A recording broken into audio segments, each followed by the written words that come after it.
we're going to be constantly swinging from one end to the next versus finding some level of stability and balance where it's, have some level of dignity, but let's not bring shame back.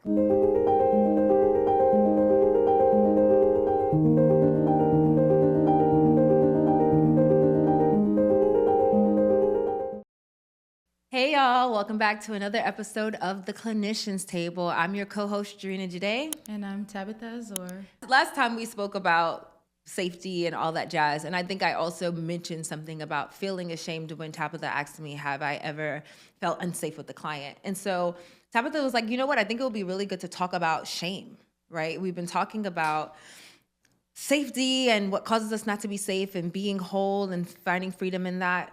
And so sometimes maybe shame is a part of the reasons why we don't embrace all of ourselves. And then I was like, you know what, let's add pride in there too, right? Shame and pride, because I think they operate and correlate with one another. And so if we had to talk about what shame is, what would you say? Shame is the thing that shows up that tries, I believe, to define us. In a way that is different than what it is that God says about us. So it's a feeling that shows up when we do something that is wrong, when we do something that is not aligned with our values. Because sometimes it's not necessarily a wrong thing, it's just something that's not aligned with our values. So then when we think about first example of shame in the Bible, Adam and Eve, right? They did the wrong thing. You look really nice. I'm sorry about that. Keep Thank going. you, Yeah, too. I was like, you talking about Adam and Eve? She look like Eve, y'all. Okay, go ahead. I'm not naked, okay, and unashamed. Anyway, so they are in the garden. They get to a point where they actually eat the fruit that God told them not to eat, and then the first thing that began to clothe them is shame, right? They wrapped that all around them because they're like, we did the wrong thing. God is coming. What is it that we're going to do now? And I find that this scenario continues to happen over and over again in our lives. Yeah. Where we wrap ourselves up in shame all the time. Or people wrap us up in shame, and we learn how to do that. It's interesting that you used the story of Genesis because they opened their eyes. Because when God said, "Where are you?" and they said, "We hid because we were naked," He said, "Who told you you were naked?" And so they realized that they were naked, and they were ashamed of that. And I think to this day, we are ashamed of being vulnerable because that's like being emotionally naked. And shame is not feeling like you're good enough, that you have enough, right? Which I think is interesting. You said it covers yourself with shame. And I'm like, if you don't feel like you have enough, right? Like you're always going to try to do something to get more, which is where pride comes in. Because pride is always about having more, being more, an iteration of pride.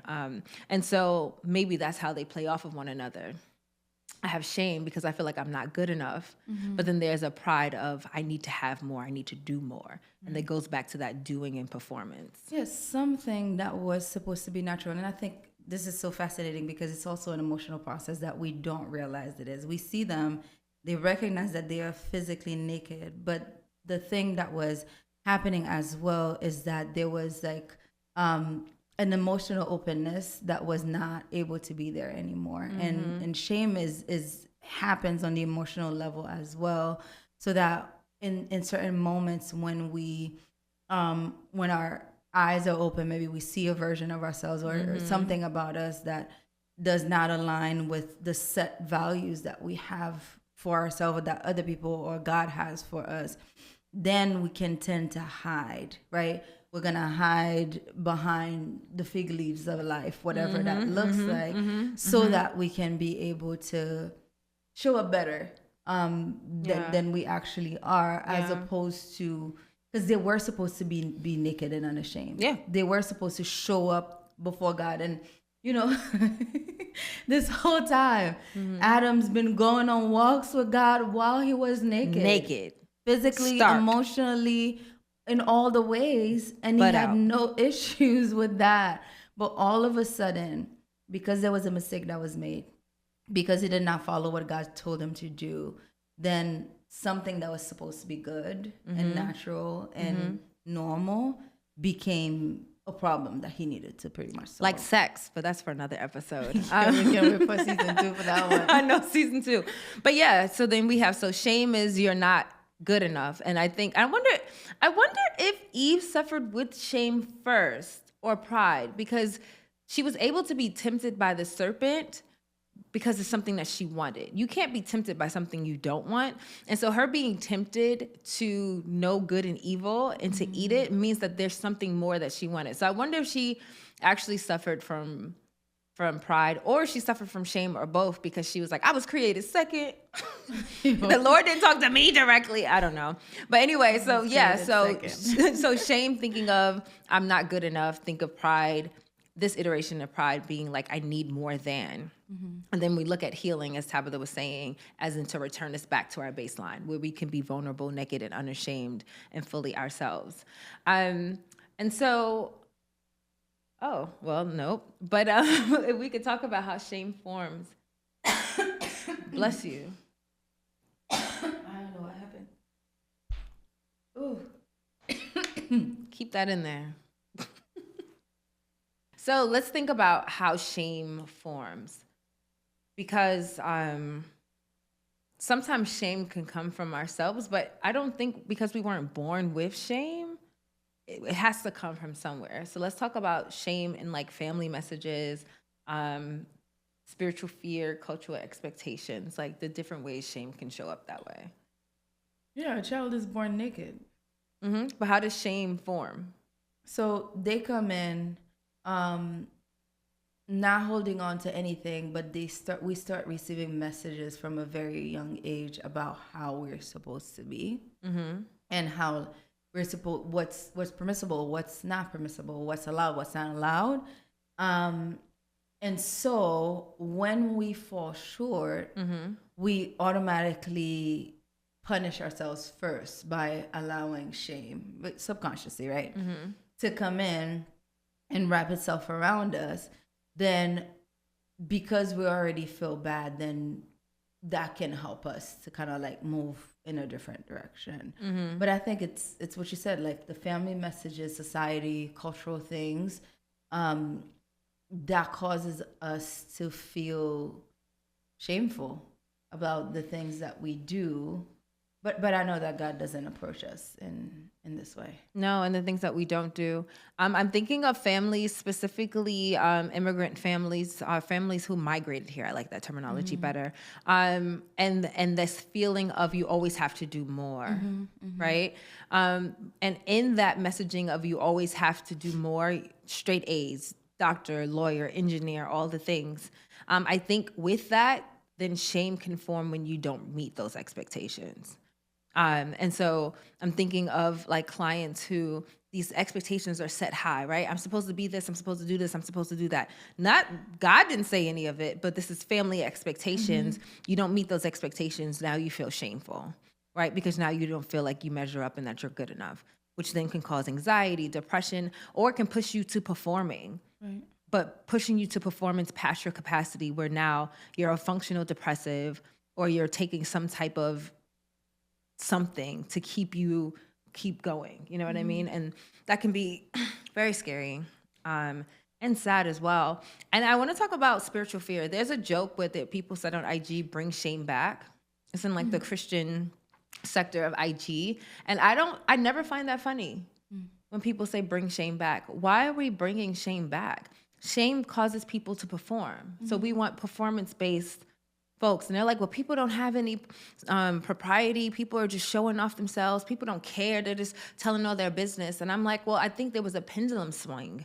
It went from shame and condemnation and hiding to now it's swung all the way over to like, tell everything. And I'm not saying that either side is right, but to go back to this pendulum swing, we're going to be constantly swinging from one end to the next versus finding some level of stability and balance where it's, yeah, have some level of dignity, but let's not bring shame back. Like there's nothing in that. And I think when we were talking about in last episode about safety, when we think about fear, faith-based places, if they're utilizing shame to get you to conform into a certain way of being, I think that's very much unsafe, because God does not operate with shame. Maybe there's a righteous guilt, but not shame. Yeah. I don't think God would tell us that we're not good enough because God created us, you know? And his response was in the garden that he created, he made the sacrifice, created just clothing and covered them, right? He doesn't respond to us the way that we would respond to one another. So that middle space is, yes, I can own up to what it is that I did. I recognize that it is wrong. I can come to you and talk about it, like just transparently and let you know, hey, like I have fallen short. I have not done this thing right. But I can use that as a way to eventually encourage people and help people to go from the place that I was at. But it's not a place that we should actually stay in or even use as a tool to get us not at all to do whatever. So bringing shame back is, I don't think that's going to be productive because we weren't supposed to be in shame. We're not supposed to be in shame at all. So can we, for those who are watching and listening that have utilized it and you're saying it's just a joke, words matter. Let's not bring back shame. Instead of say the things that you want. So if we were to think about healed shame, right, you would think of like humility, honesty, and embodied presence, someone who has discernment, right? That's different. So let's talk about that. Let's bring back, humility, not humiliation-y, humility. Let's bring back honesty. Let's bring back being embodied and being present in a space to be able to discern, like, what works and what doesn't work. Like, let's bring back awareness, but let's not bring back shame. And when we talk about people being prideful, I think a lot of people who suffer from pride are people who also were beaten with shame. And so when we villainize people for being prideful, we get to also ask the question of like, what caused them to feel like they weren't good enough to where they need to have more? Right. I think a lot of people that struggle with pride are now being labeled as narcissists.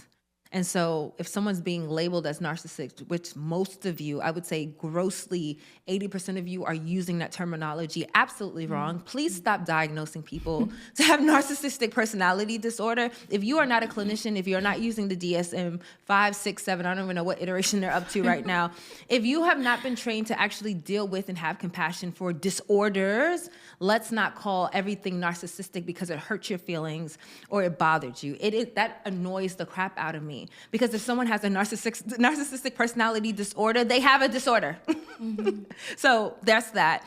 If people have narcissistic tendencies, let's talk about the tendencies that they may have that we don't like and not just slap narcissism over it. And the reason why I get so passionate about that is that if people hear that about themselves, it could cause them to feel shamed and then become defensive. And so those things that they do need to work on, they then don't want to face it because then they feel like they are acknowledging or coming into agreement with that title for themselves. And it's like, maybe if we stop using those titles for everything, that person would be able to say, these are things that I do need to work on and not feel ashamed about it and actually have the humility to work on it versus feeling defensive and saying, that's not what I have, because they don't want to agree with this label.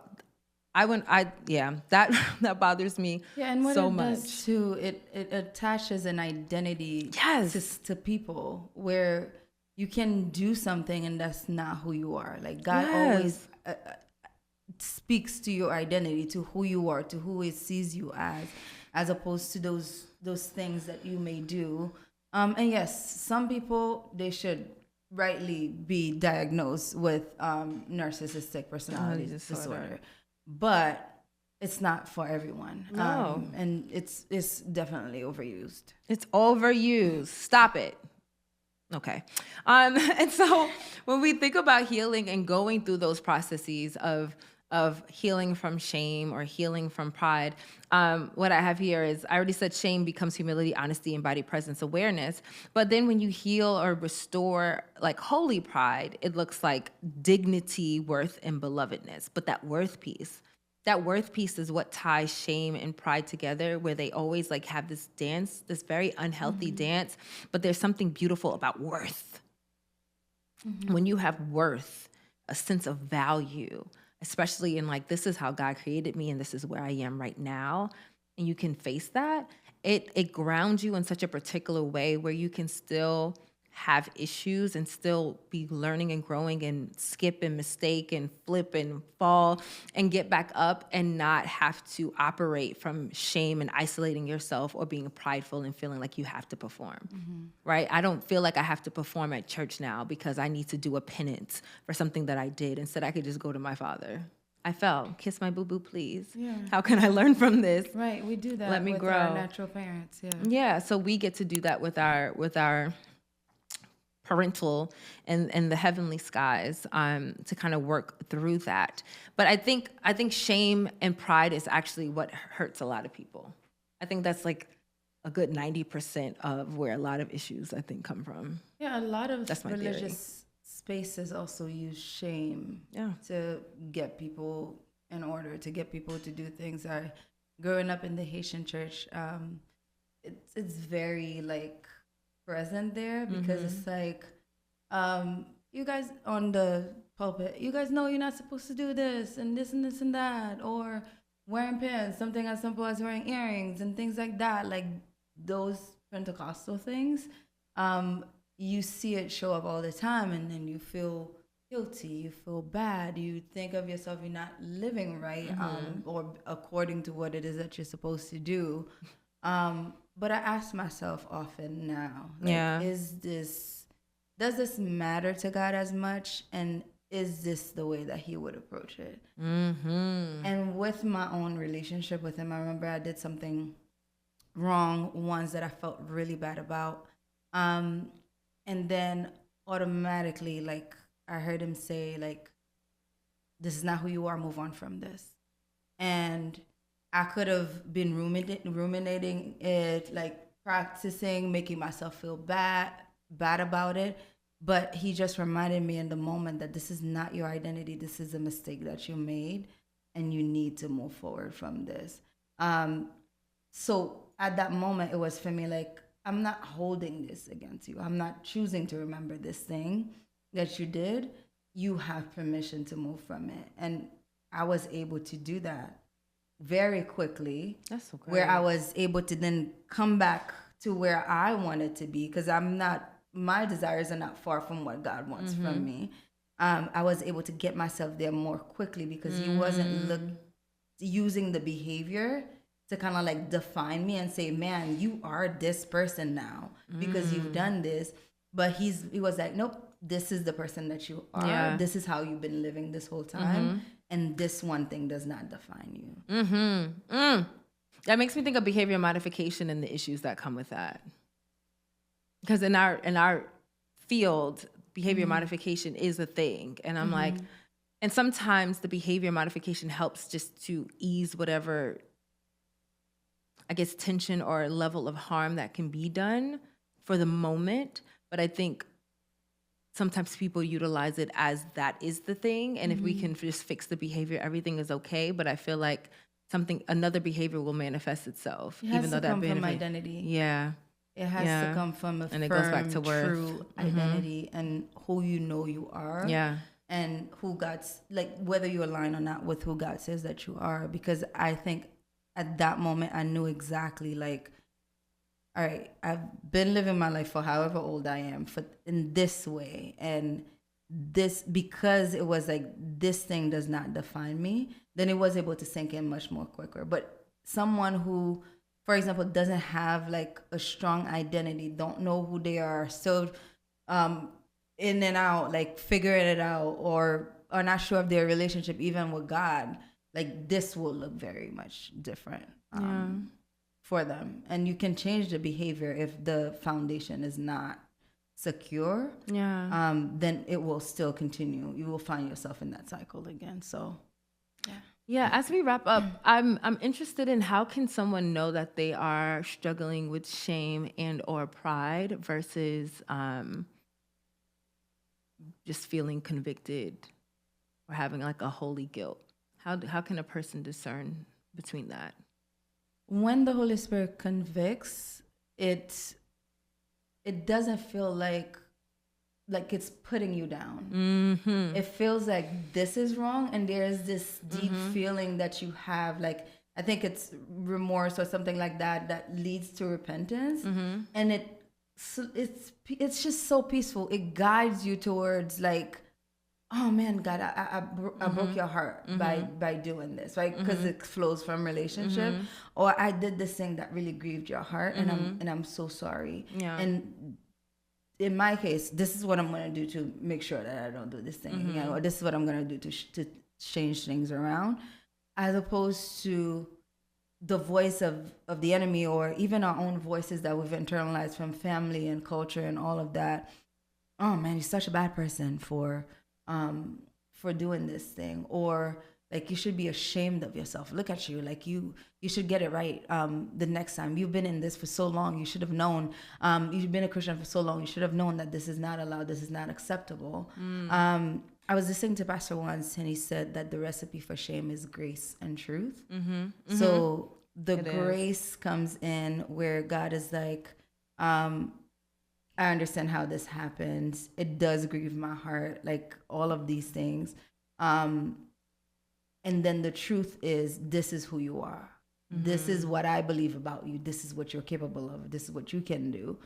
And this is the space where I want you to get back to, as opposed to, you're bad for doing this. You should feel ashamed of yourself. You should feel bad about all of this. And then you stay there, right? Because grace and truth move you out of it into alignment with what God wants. And shame keeps you there. Right. Yeah. And it also causes you to isolate sometimes from yourself, from God, and from others.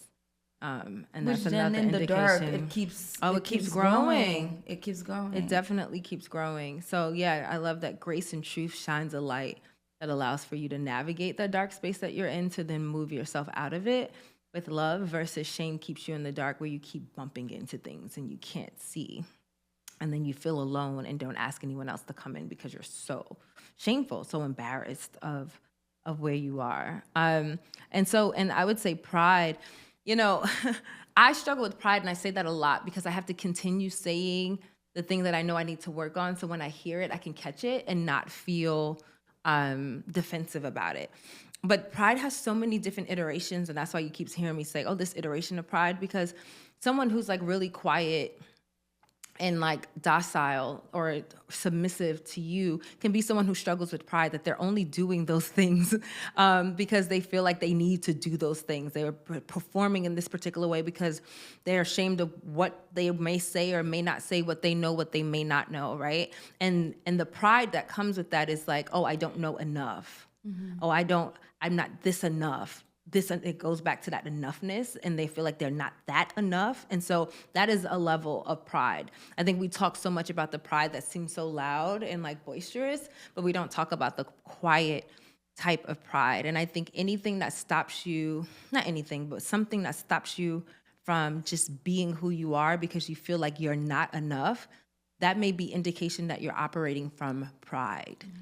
Low self-esteem, that's a form of pride, which I was like, what? What is that? Or even feeling like, oh, you can't talk to me. You don't know what you're talking about. Like, those are typical pride spaces. So those are ways that you can kind of tell what happens with that.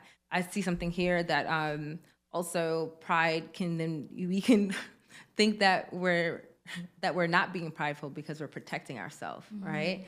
And I'm smiling because I'm like, oh, that's what I do. I'm just protecting myself.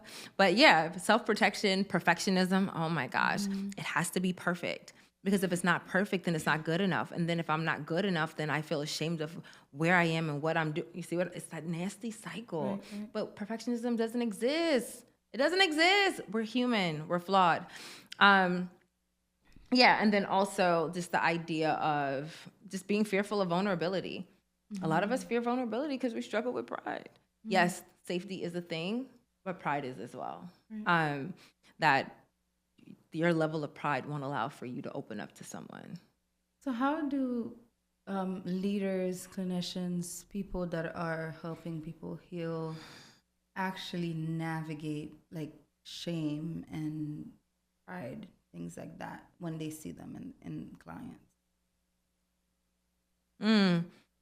I can't talk about how you all should do it.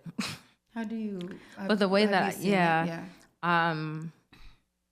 Depending on the client and where we are, so it goes back to the rapport that you talked about, I will name that it seems like there's some shame there. Like after like they talk about the thing, and they may say, yeah, I do. I feel ashamed. And so we talk about that. I just name it. Other times I may not name the shame because I see that it's heavily related to pride. And so there may be some self-protection and defensiveness. And so instead I talk around it, not to just enable it, but I talk around it to where I get through the back door, where I ask questions. I'm like, okay, so what causes you to not want to do that? Oh, well, if I don't do that because, I don't feel like I would be prepared. Okay, but who told you that you wouldn't be prepared? Oh, well, da da da da da. Okay, and if that happened, then what? And then so I practice circular questions, like, and then what? And then they'll get to a point where they get frustrated or they get really quiet, and they're like, I don't know. Maybe I don't feel like I'm good enough. I'm like, So what I'm hearing is worthlessness, and sometimes that word is so heavy that some people are like, no, no, no, no, no. I'm like, okay, so what would you call it? It's like, maybe I just kind of struggle with confidence or whatever. Okay, I'll use your language. But the more that we talk, then they'll be like, I'll like make a face and I'm like, and they're like, oh, I describe worthlessness, didn't I? And I'm like, yeah. And some of them start to cry to kind of acknowledge the fact like, oh, wow, I struggle with worthlessness. But that's good because now it doesn't have a hold on you anymore. And now you know what that thing is. And so now then how do we start to build your sense of self-worth? How do we get you back to a space where you can be where what God created you to be and you feel confident and comfortable in that and continue to grow in that? And IFS has helped a lot with being able to do that. Yeah, that uncovers all of the stuff, the identity issues, the worth issues, all of those things that hide, like, and once you can get shame out of the way, then you can be able to see deeper into what actually is going on, because shame can be used to hide. We hide behind it all the time. We beat ourselves up. We say like, yeah, this is the thing. And so many times I hear the behavior is repetitive. Like you keep doing it and then you keep feeling ashamed. You keep doing it's a cycle that people just find themselves in. But what's really driving this behavior? Sometimes it's about going beyond what it is that is showing up. Yes, address the shame. Remind people of that God has grace. Remind them of what the truth is. But at the same time, get to a place where you're actually going deeper and you're looking at, okay, is this an identity thing that is causing you to continue to behave in the same way and expect something different to happen, or to continue to do this thing that you say you don't like to do, that you don't want to do? And yeah, where basically those messages are coming from and how do we actually tackle the things that are hidden underneath as opposed to what's coming up to the surface. I ask people, what do they benefit from it? Yeah, there's always a benefit. And they're like, why would I benefit from something like that? I'm like, because you still do it. So let's talk about the benefit, because sometimes the benefit intersects with the shame. And if I talk about the benefit, then I now feel ashamed that I'm acknowledging this thing that it does feed. And I'm like, yeah, but let's talk about it. Let's just talk about it. Talk about the things. Yeah, shame is the devil. Shame is the devil. Truth is the Lord. Shame is the devil. Truth is the Lord. Just real plain and simple. When you feel ashamed, it's the devil. When you feel freedom and truth, that's the Lord. Conviction is from the Lord. And we have which is different from shame. Different than shame. Yes. Okay, so some things that you can practice, some of the questions that Tabitha said, as far as like identity and that work around identity, that's really important. I think something to leave you all with is, what messages did you all inherit growing up that had planted seeds of shame? And then in what ways and what behaviors have you cultivated to hide that shame? In what ways does it show up? And in what ways do certain spaces celebrate that pride, that self-protection? And in what spaces reveal it? And how comfortable are you in those different spaces? And that requires a level of self-honesty, because I feel that if you can be honest with that, to say, these are the things I did to cover this, and in this space, it looks good. I feel great. Like, oh, yeah. But then this space, I don't. Let's talk about, what is it about this space that makes you feel uncomfortable in your pride or your self-protection mechanisms, so that we can actually start uncovering that level of work. So that's something that I would suggest you all doing. So that identity, who are you? Who did God create you to be? What are things that have thrown you off from Tabitha? And then also, what are the stories, what are the scripts that you were given that sown seeds of shame, unworthiness, and all of that? And then after you do all of that, and then the behaviors, and then after you do all of that, just give that back to God. Yeah, what literally would it look like for you to allow God to cover you as opposed to you covering yourself? I like that. Yeah, because the sacrifice already made. He's already ready to help and come into those spaces that you think are ugly and disgusting, and nobody would want to be there. But he's like, I'm willing and able to be here with you. I already made the sacrifice to cover you from all of that. All you have to do is give him access. So whatever is feeding the shame that may be in your life, just ask yourself what it would look like to actually allow God to come in and do the covering, as opposed to you doing it for yourself. Oh, but people hide from God like they do from Adam and Eve did. Yeah, we're still hiding. Still hiding from God. And God sees everything. Like, no, seriously, I'm not even being funny. God literally was right there when you were doing it. Like, right. What we doing? Who we doing it with? What you doing? Like, right there. So who are you hiding this from? No, and I know we're laughing about it. No, but seriously, like, really think about it. When people go, God knows my heart, to like get people to stop telling them stuff. But seriously, God actually does know your heart. And God does see everything. God is not Santa Claus. God is omnipresent, omniscient, and can see and hear and do all the things. So because of that, right, then you just might as well just turn to God and go, here, let's talk about this. And you'll be surprised the level of grace and love that you experience that is the opposite of the shame and fear that has been poured into you. That fear that you're fearing is humans, not Yah. So yeah, please like replay that last part where Tabitha and I gave you those questions to consider, and really sit with that. Really sit with that. And let us know in the comments how that goes for you. You know, whatever it is that comes up, just send us some messages or some comments on, you know, how you're processing and what stood out to you. I keep forgetting the comment stuff. Yeah, write in the comments. And what are some things you want us to talk about as well? Yeah. But I love that. Like, do that practice and let us know what worked, what didn't work. And then also some things that we may have missed, other clinicians. There may be some practices that you also want to drop into the chat as well. So go ahead and do that. So with that, thank you for coming to another episode of the Clinicians Table. I hope this episode about shame and pride was helpful to you in some ways. And so with that, I'm your co-host, Gerina Jade. And I'm Tabitha Azor. And we'll see you the next time. Bye. Thank you for tuning in to another episode of The Clinicians Table. For more conversations like this, subscribe to our YouTube channel or listen wherever you get your podcasts. Until next time.